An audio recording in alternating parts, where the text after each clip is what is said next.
What's up, everyone? Welcome back to the channel. It's your boy, Shane Rowe. Guys, grab your Yardies coffee. This is, excuse me, a damn fine cup of coffee. Hit the like button. Hit the subscribe button. Don't forget to hit the subscribe button.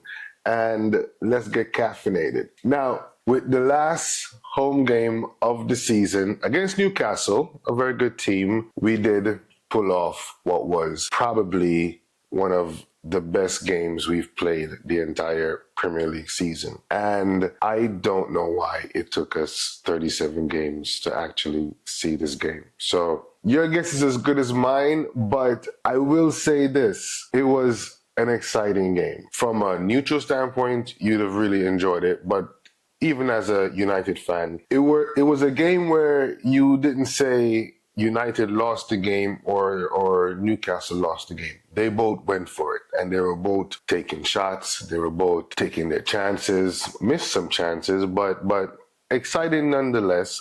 A bit of controversy. Again, VAR, was it a penalty? We stay caffeinated, so I think we might have got away with one there. Drink the coffee, it'll make you feel better. But listen, we have gotten some calls against us this entire season, so I'm not even going to get too upset by it. It is what it is. What I am a bit annoyed about, and I'm going to tell you why. Ahmad. If you have been watching all season, I have been just begging to get a game. I want to talk to him. Why do you have a shotgun? I just want to talk to him. Dad, this is ridiculous! And every time this guy starts a game, he produces. He produces on such a high level that he's scoring a goal or he's providing an assist. Check the Lord have mercy, I'm about to bust. stats. This man last night was on fire against Newcastle. And this is not some down the bottom team. Newcastle ball. Isak, shout out to the defense. They didn't give him a sniff. Casemiro was on it, but Ahmad, defense was on point. Offense was on point. In the box, he was touching the ball. He was dribbling. They were scared to touch him. My question, and this is, listen, we stay caffeinated. I'm not going to lie, right? So, Ten Hag, this one's on you, my guy. Like, that right wing could have been in a lot better shape most of this season if you just stop persisting with this Anthony experiment. Congratulations, you played yourself. Now, don't get me wrong. I'm not telling you that just, again, get rid of Anthony, but everyone knew about him. Wayne Rooney talked about Ahmad, right? So what was the holdup this entire season? And you know, so leave your comments down below what you guys think. Look at the videos before, man. I've been telling you this guy is the truth. He is. How? He is the one. And I don't know.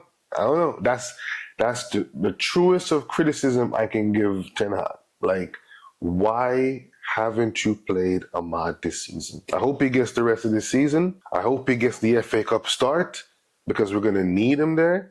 The other thing, which was a positive from the Ten Hag side, is that the formation he kind of went with, I think it was like a 4-5-1. Last game where we won, did we win? No, last game where we lost against Arsenal, I said we look a little bit more sturdy in the midfield. And how was he going to address it? And he kind of did address it, to be honest with you. He benched Rasmus. Hojlund. Go Razmataz. Go Razmataz. Bringing fresh legs to the top. Calm down. We're going to get there. He benched Rasmus but started McTominay at like the striker role where Mainoo and Amrabat were like a bit anchoring, but Bruno was free to roam around and he was inside the middle, going up, going down, running the show. Bruno, man, just listen. I am so happy Bruno is such a professional. And I'm being serious because he could linger on with this whole idea of, am I staying, am I going? Last night he came out, he said, listen, they want me here. They say they want me for the future. I'm here. Leave me alone. Ain't nobody got time for that. Oh, with that said, the entire thing just looked so much more compact. Amrabat. Listen, if I'm not mistaken, correct me down in the comments. I think this man's release clause or to get him is like 20 million. Guys, 20 million, 21 million. He's getting familiar with the Prem. He knows the team. I'm telling you, Jimmy, activate it. If we don't need Amrabat for anything else except that 3-on-1 where I thought we were done. Isak had the ball, I was like, yep, here goes the game. But he was everywhere. Listen, I'm being honest with you. This was probably the best game we played the entire season. Amrabat was playing. Mainoo was playing. How am I going to not talk about Mainoo in the middle? But again, that goal provided by an Ahmad Bruno kind of link up into Mainoo. Ahmad was playing well. Delat was playing well. Wan-Bissaka was playing well. And listen, I might have made a mistake when it comes to Wan-Bissaka. But I've also said that Wan-Bissaka suffers because the person he plays behind is so whack going forward. When you have right backs that don't fear your wingers, they will press up. And they're gonna press, and if their right back is gonna go attacking, they're gonna press up against our own or their left back. They're gonna press up against our right back. So these are gonna get overloaded with a winger who wants to run, unlike our winger, and a left back who wants to run, unlike ours. So the fact that he had Ahmad literally just keeping these guys so busy, they didn't know. Daddy, watch me twirl. Daddy, watch. They didn't know if they should be covering Ahmad or should be covering Wan-Bissaka. And when you have good players around you, it makes other players play well and it makes other players look better, and their confidence in the pass and their confidence in getting in that position because they know the guy might not lose the ball. It changes everything, guys. It changes everything. And one of the key to that was and is, comment down below. Look, I'm ranting, man, but it was really one of the most impressive games we've had this entire season. It's been 84 years. We still have Brighton, one more game, and hopefully we can get the win there. And I think if we do beat City in the FA Cup, we get into Europe anyways. Now, the question is, guys, do you want us to get into Europe or shall we sit this one out? I mean, it's going to affect some of the quality of the players, but again, we have players that we need to start looking at in-house. We need to clear out some of this trash that we have there, and because there is still a need for some players to leave. And I am happy that a lot of ex-Manchester United legends and players are coming out saying, give the manager his shot.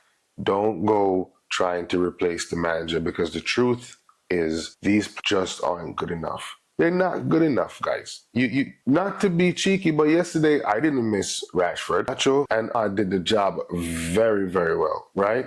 Eriksen, in fact, we looked a lot more vulnerable once they both came on. Eriksen came on and he changed up the whole not to change up the formation, but changed up the players. Eriksen, Rashford came on, and all of a sudden, we look leaky again. And Mainoo, I think, came off. Yeah, Ahmad came off. Guys, we have such a good team here, base, but we need to give them the right players around them. You let me know, is it time to move on some of these senior players like some of our ex-players and legends have suggested? It might be the right time, guys. Now, as always, we're going to check out some of the comments from the game, guys. Head over to Twitter, give your boy a follow, and let's grow the community over there, right? So, first comment says, nah, call me crazy, but even in such a dead season, a United win hits like crack, especially against this barcode team.